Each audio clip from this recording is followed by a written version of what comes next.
Welcome to another episode of Stories with Interest. I am Mortgage Mark, and today we have a fantastic presentation, and I know that because I'm recording this afterwards, and it really is freaking cool. Kristin Stark, she's a complete, amazing, a wonderful, incredible loan officer. She makes me feel a little bad about myself. She's been originating loans since 2019. So at the taping of this, that's 5 years. Her first year in the business as originator in 2019. She did $12 million in loans, and she's gone from 12, 24, 36 to now north of $50 million. And that's over 100 units. It's not like she's doing like $2 million loan amount. She's in Austin, Texas area, greater Austin area. I think she told me her average loan amount was like 440. The part that we're going to listen to today is going to be how to integrate old school selling, going deep, relationship based selling, and integrate it with the newest, latest, and greatest AI, ChatGPT, disc profiling, bringing those two things together to show you how you can be more efficient and effective at converting both your leads, your opportunities, like your clients, as well as forming great relationships and deeper relationships with your realtors, and overall just maximizing both your time, your team's time, and generating a boatload of business. So without further ado, I'd like to introduce you to Miss Kristin Stark, and we'll get going on this thing. And as always, guys, forward, share, subscribe, Stories with Interest. Anybody that you know, if you want to be on this, if somebody has something to share, we're here to talk to anybody in the real estate profession, whether it's realtor or lender. Feel free to send them our way at Chasing Excellence. We are certainly happy to help and love to spread the good word with anybody doing good work. Thanks for watching as always, and enjoy the show. So anyway, well, I appreciate you joining. So Miss Kristin Stark, we had the privilege of hanging out last week, or I guess earlier this week, and you were chatting about how you combine both the disc profiling test to tell us how people are, wired one way and how they want to be communicated with, et cetera, which I'm familiar with the disc. And for those that aren't, we'll hit it high, we'll hit the overview of that. But what really intrigued me and what I'd like to hear about today, and if you're open for it, sharing your screen even, you give me real life examples about how you married that with ChatGPT to talk to buyers. So fill me in, so first of all, who do you disc? Do you disc everybody you ever talk to, or is this kind of is it a formal process that you actually do a disc profile? Is it more like in your head, you're kind of thinking, oh, it feels like they're a D and I, et cetera. So first of all, yeah. Let's start with what is the disc? And then we'll go to my first question, which is, who do you do it to? So what's the disc? So fill me in. Well, let's start. Can I share my screen? Go for it, girl. Okay, because I think I can integrate both. Okay, let me just see how to. All right. Here. I know I'm going to figure this out, how to share a dang screen. I am not that old. Well. Okay, let me see if I can get to the right screen. Okay. Share.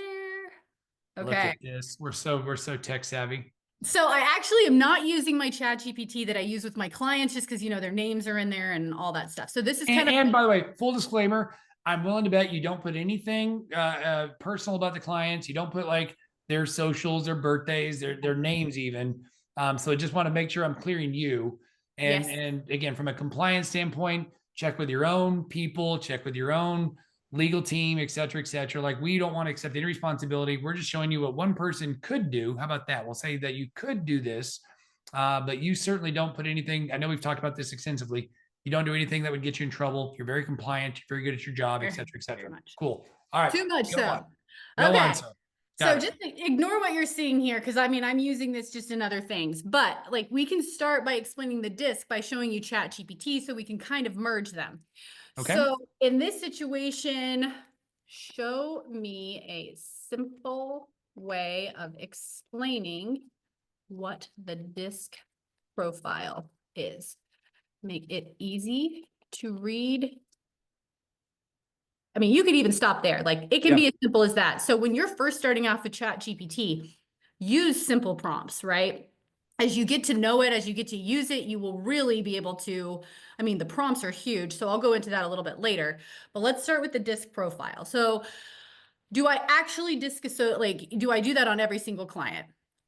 I did exactly what you said. This person is seeming more dominant. They need influence, steadiness. This is what disc profiling is. It's breaking down the personality of the person that you're on the phone with. So D obviously is for dominance, focused on results and getting things done, likes to take charge and make quick decisions, values efficiency and challenges.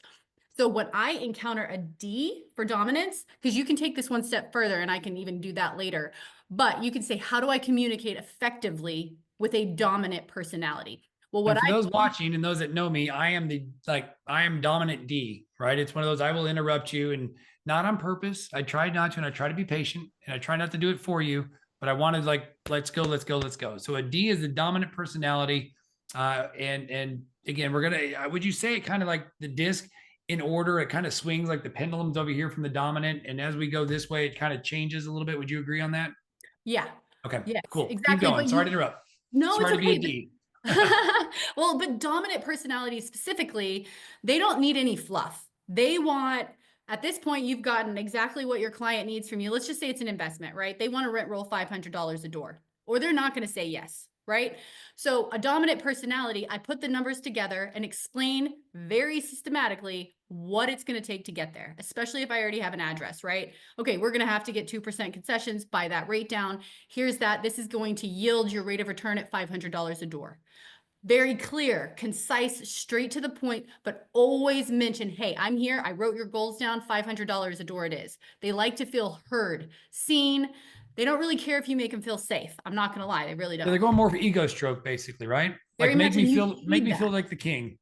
Yes, and you feed that. Like the way I communicate with the dominant personalities, I break right into that relationship. Like in your case, hey, Mark, I know you need to get me on this thing for this Zoom call. I know I've been a bit of a pain in the butt. You know, I address the things that you've probably had issues with so that you aren't feeling resentment towards me right away. That's so smart, so good. All right, Yes. let's hit the rest of the disc real quick, because I Yes. really want to see the nuts and bolts of how we do this. So the Yes. I, So I is social, outgoing, loves connecting with others, motivates and inspires people, enjoys being in the spotlight and sharing ideas. So those people are going to be the happier kinds of people, right? Like they like being social, they like talking to you, they like talking to their realtor, they love strategy, right? Like they're the people that will actually tell you, hey, I want a $2,500 payment. And that's where I can really be like, I'm going to make sure you're safe. I'm going to make sure you're comfortable. Every strategy I use is going to be to get you as close to that payment as humanly possible. So those people do need the fluff. If you just kind of broad stroke it, they definitely need the fluff. and do you And bring, because it says they love people, like, do you also bring in like the family component with that? Like, hey, Mr. Smith, who's the I, like you and your wife and the kids, like, do you bring that part into the piece of it, where since it's family and peace and social? oh, yes. I mean, like, Okay. honestly, it's so funny because everyone thinks I'm so weird. But like, if I can tell that a dad or a mom are involved with two children buying their first house, I will actually have group calls. I'm like, I want everyone to be on the call that matters, that's making a decision, because instantly I can tell that they need that. So, and I can also usually tell if someone's influencing their decisions. You know, usually dad, Yeah, mom. mom, like a young couple, mom or dad maybe coming in the background chirping, and you want everybody on the phone together. And these people need super hand holding. Yeah, They that makes want to sense. feel like you are their best friend. So you put those, after you have the group call, you do a group text message with every single person on the transaction. Keep using words like comfortable, safe, I'm here working for you, I'm right here with you. These sorts of words really help keep an eye on the line and And keep. again, going back to the connecting with others, you're making it community, right? If there are other folks in there, you're making sure, because they may want it, they're going to lean on, if they're social, outgoing, loves to connect with others, they're going to lean on other folks to help make that decision. It sounds like. Now, Exactly. for the DI, coincidentally, that's me, right? The D and the I is like, I'm the salesperson, but boy, that D certainly is bigger than the I. I'm gonna say screw other people, but I do in terms of like decision making. But boy, howdy, I love it, and get me in, get me in the happy hour, the social settings, being on stage, like, love, motivating, inspiring. So I think that's the part that you're not just picking, like, so typically it's two, right? Is that right? You're picking the two. Yes, everyone is usually gets two. I've Okay. seen like some one have three that are equal parts, but that's very unusual. Very, very rare. So the idea is that you're picking two of these things. So you can kind of know that when you're talking to, let's just say me for the moment, right? I'm going to be the dominant. That's going to be bigger than the I. And so it caters to where, is that where the ChatGPT, which we see later, comes in to say, like, okay, I won't, that's awesome. Let's go to the S and the C. These people, I understand they exist. I understand they make a wonderful underwriters. These are people again, I can't understand. Like, I'm not wired the way that the S and the C's are. But let's go through those together. Do you mostly see, side note, do you mostly see D's and I's together? Is that usually the bigger combo? Well, actually, I kind of call myself Ellis Island because I have such a vast group of people. I don't Okay. really have a niche. But to be completely honest, I get more ISs than anything else. Okay, Like, keep going. Let's figure out what the S is, and you can give me examples of who these people yeah. are. So steadiness, really reliable, calm, and supportive. I love these people because they are patient, and when they form a connection with you, they are very loyal. So prefer stability and teamwork. So I make them feel stable, make them feel like we're a team, and then they value the relationship and our harmony. So they are very, very, very, very relationship based, meaning if you can connect to them in a way that they can understand. Naturally, I personally am an IS. I don't have any D in me whatsoever, which is very weird for the position I hold. But you always value the relationship and the harmony. So if things are coming up, these kinds of people, you need to hit the problem right in the head, right? Like, we have an appraisal issue. It came back 20 grand low. The second that I see it, I'm getting on that phone with every single person that they care about to make sure that we move forward in a productive way that makes them feel safe and like I am valuing our relationship, that I'm not hiding anything from them. And I'm guessing with the S's, you want to talk, and I am good at this, right? Mirroring the other person on the other side. Like you and I are both just high energy in terms of like talking fast, etc. But when you, I suspect a lot of the S's, right? And again, I do this, so I'm not completely dumb. But if they talk lower, they talk slower. You probably mirror that too. I'm guessing. I True. do.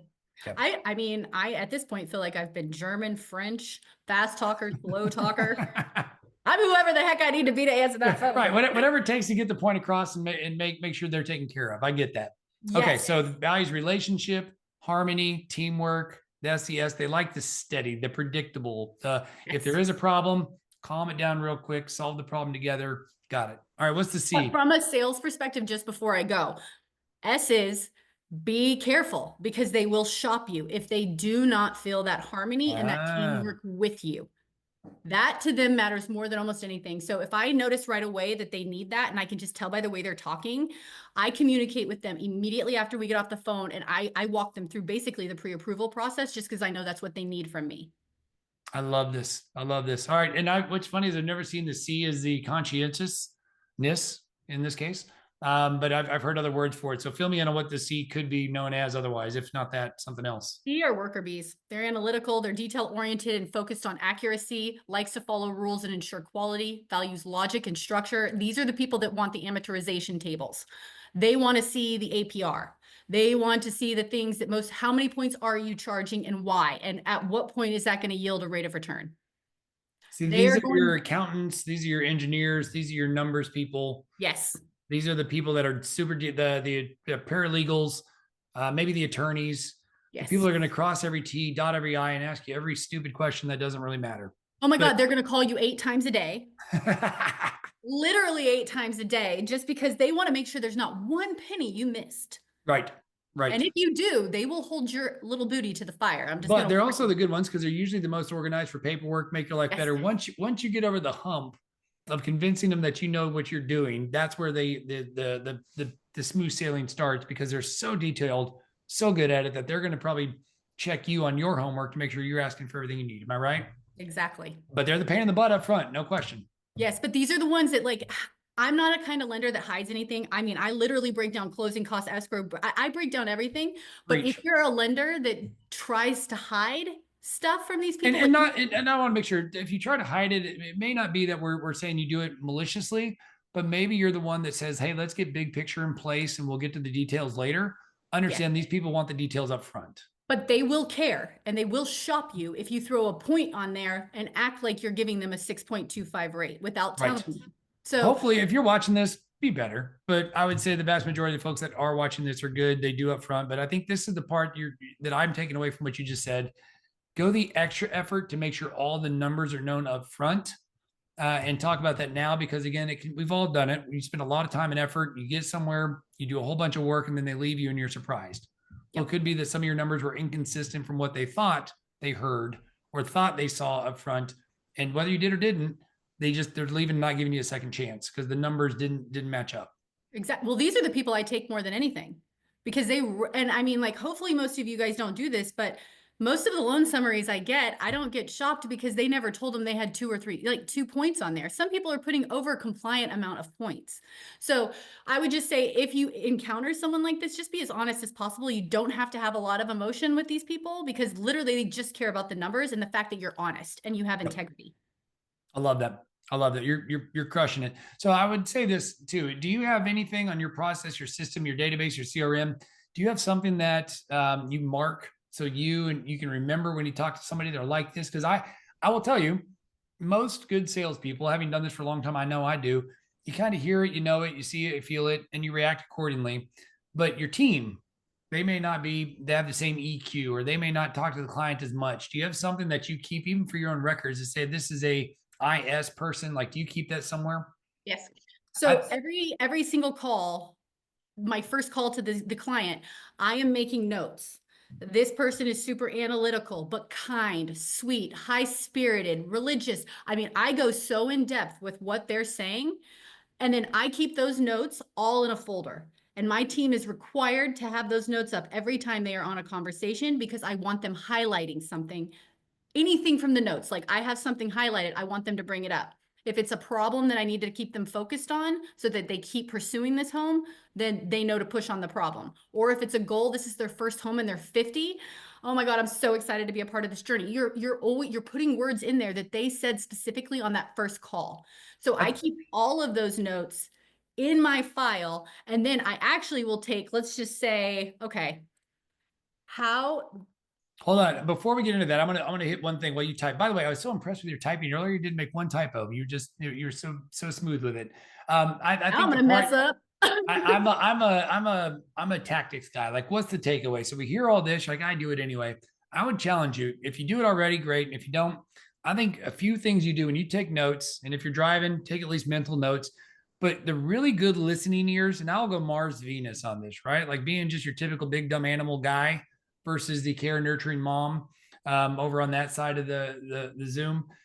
If you hear words like I think or I want versus I feel, I heard, like the words, like you said, the words they use will somewhat indicate who they are as people, Yes. right? And how they do it. If I interrupt you, if I'm quick, my sentences are short versus they start asking you about how's your day. I talked to a couple this morning. They said, how's your day? How's it going? What's about this weather? I'm like, oh my God. Like, can we, but again, I'm not wired that way.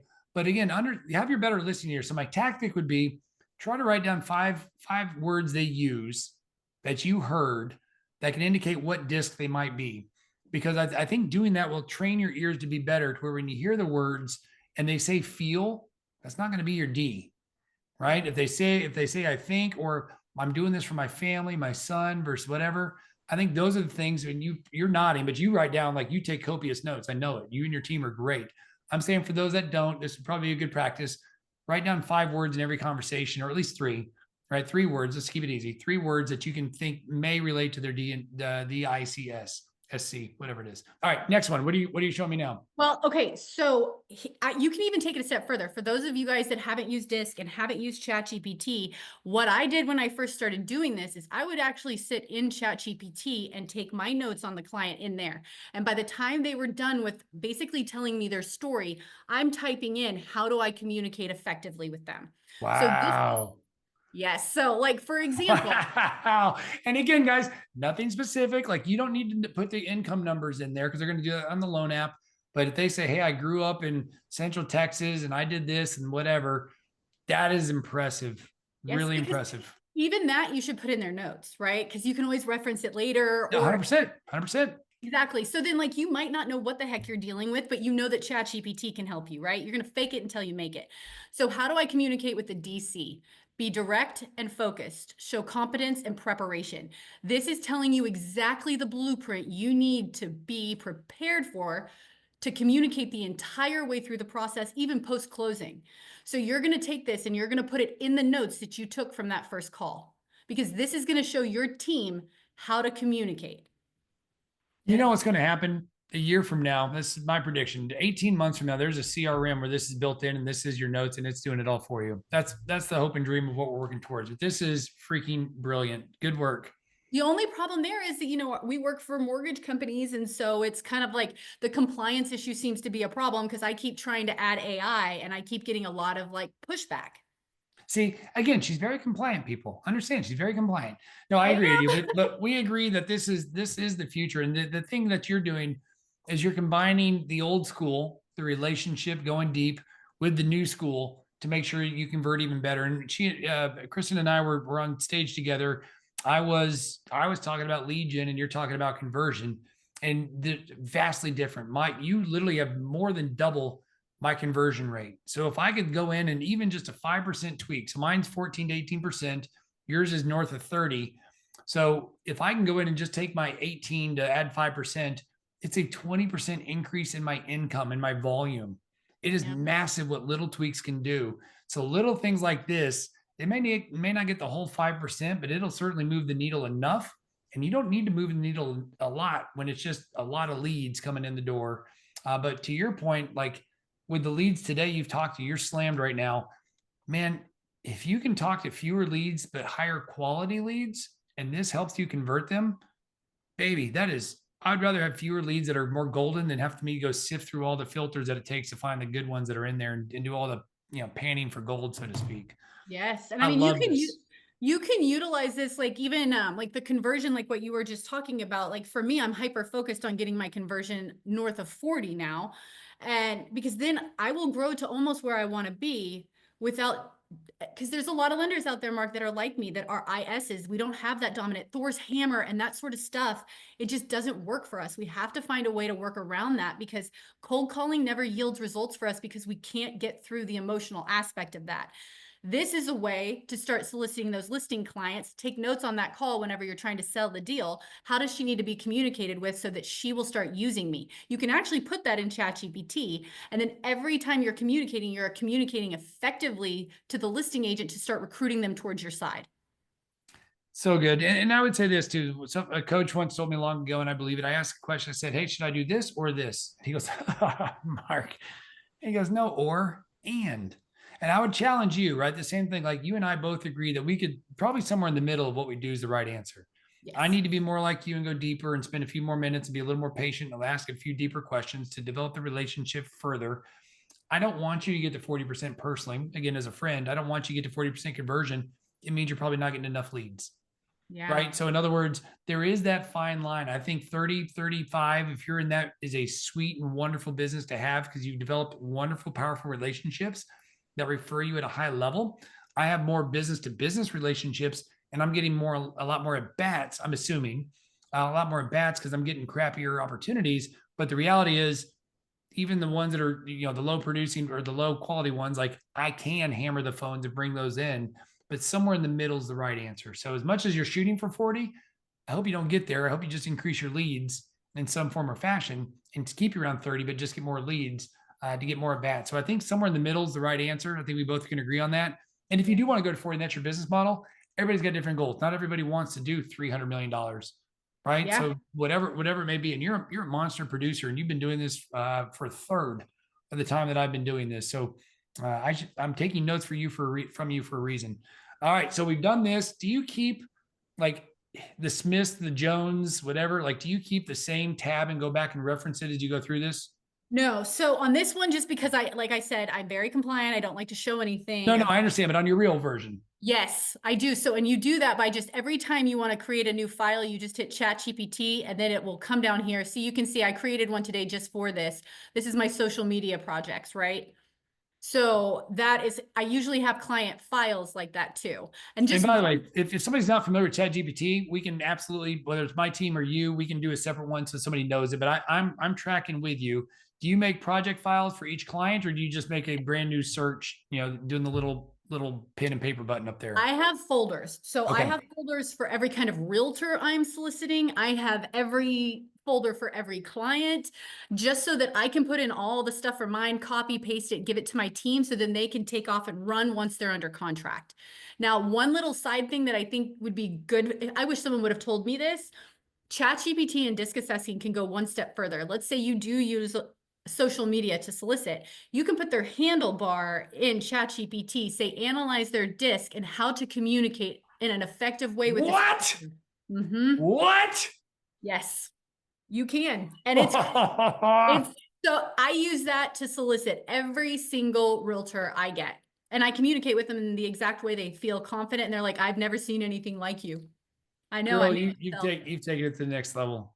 That is awesome. So to restate, the folders, the projects you have over there on the left, you said you have that, like, do you classify like your A realtors, your B realtors, your C, or do you say you put all like the DIs and the ISs together? Like, how do you group them on the left that you mentioned whatever it is you do? So I have my top 10 in my actual one. And then I basically just pull like all the realtors that I'm actively soliciting on social media right now or in person below it. So it's systematic, but it could probably be a little bit more organized. I'm not going to lie. Something's better than nothing. What you're doing is Yeah. far better than I'm willing to bet 99.9% of people using ChatGPT with any type of personality stuff. That is incredible. And your team, do they have direct access to your real GPT, or do you put that in like whatever notes you do for your team?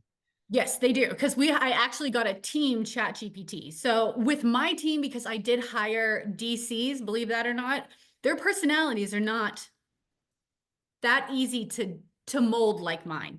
So I even have it go a step further because in ChatGPT on your phone, you can actually script. So at first, they don't have to do this anymore, but I basically had to teach them how to have rainbows up their booties at all times so that they, instead of being, because too analytical with an IS is never going to work. So basically giving them ChatGPT to also be able to script with people that have different personalities than them. Yeah, that's so good. That is so good. So good.